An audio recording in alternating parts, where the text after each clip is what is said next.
يبدو يعني كان لدى إسرائيل معلومات عن قرب إطلاق هذه الصواريخ باتجاه إسرائيل، وبالتالي تم تحديث التعليمات الموجهة للسكان الإسرائيليين. ونحن نشاهد الصواريخ طبعا الاعتراضية الآن نضال. أولا يعني تبدو الصواريخ يتم اعتراضها من منظومات الدفاع الجوي، هذه منظومات سواء كانت الباتريوت الأمريكية أو حتى المنظومات الإسرائيلية القبة الحديدية المختلفة.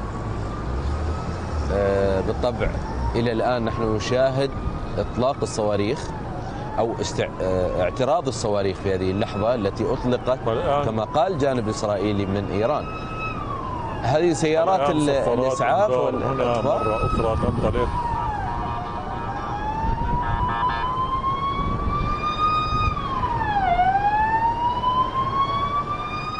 لا أدري إن كنتم تستطيعون سماع صفارات الإنذار. نستطيع هنا فعل ذلك داخل نعم. الاستوديو ماجد الآن نعم، وصوتها نعم واضح وكبير أيضا. يعني صفارات الإنذار قريبة جدا.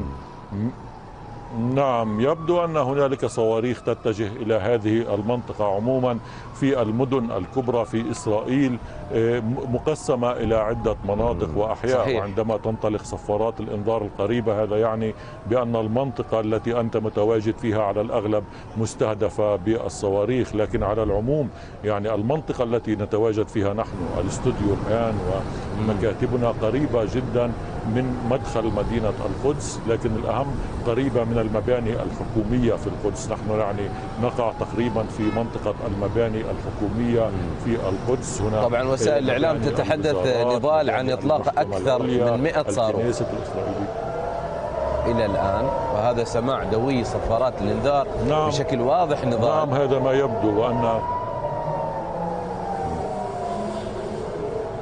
هذا وابل من الصواريخ نستطيع مشاهدته بشكل واضح. طبعا اعتراض منظومات الدفاع له أو محاولة الاعتراض، لا ندري إذا كانت الصواريخ نفسها التي أطلقت من قبل الجانب الإيراني، لكن ربما بعض الأنباء الإسرائيلية بعض الأخبار تتحدث عن صواريخ أسرع وأكثر تقدما. إذن يبدو أن التحذير الإسرائيلي للجبهة الداخلية كان فعلا مرتبطا بهذه الهجمات التي نراها مباشرة. إيران أطلقت أكثر من 100 صاروخ من أراضيها باتجاه وسط وجنوب إسرائيل، يتم اعتراضها من قبل منظومات الدفاع الجوي. الجميع يجب أن يذهب إلى الملاجئ كما تم الإعلان على وسائل الإعلام. دانيال هاجاري قبل قليل تحدث عن هذا وكان جديا بشكل كبير. إذن وابل الصواريخ نشاهده على الهواء مباشرة، تحاول منظومات الدفاع الرد عليه، وهذه المرة الثانية ربما في التاريخ التي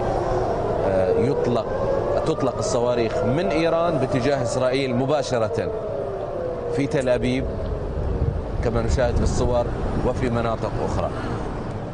ماجد الآن أنا أسمع أصوات اعتراضات في سماء القدس.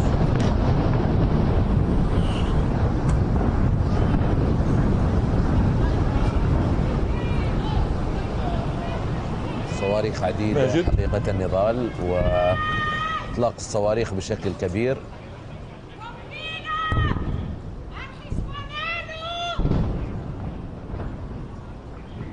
ويبدو هناك صراخ امرأة في هذا التوقيت أيضا نضال نستمع له.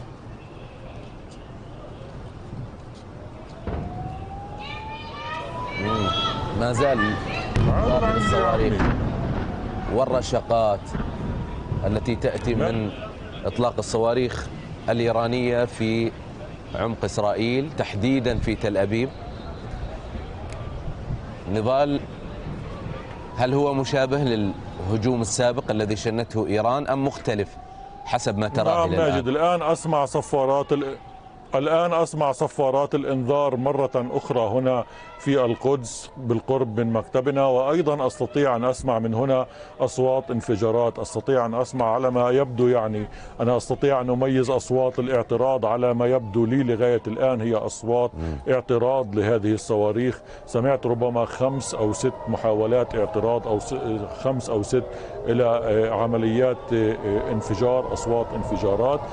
يعني يبدو لي من هنا من داخل الاستوديو إذا كنت أستطيع أن أسمعها بشكل جيد فهذا يعني بأنها قريبة من هنا. أن الاعتراضات على الأغلب ربما تجري في المنطقة القريبة منا أو في أجواء المكتب، يعني في المنطقة التي نحن فيها. ما زالت صفارات الإنذار كما تسمعها ربما من داخل الاستوديو تعمل هنا وبقوة. الآن لدي أنباء أولية ربما عن إصابة مبنى في شمالي تل أبيب، إصابة مباشرة بصاروخ. لست متأكدا يعني من هذا المصدر، ليس رسميا لغاية الآن، لكن هذا ما كنت وهذا ما شاهدته نضال أيضا. سمعتم صفارات الإنذار تدوي هنا.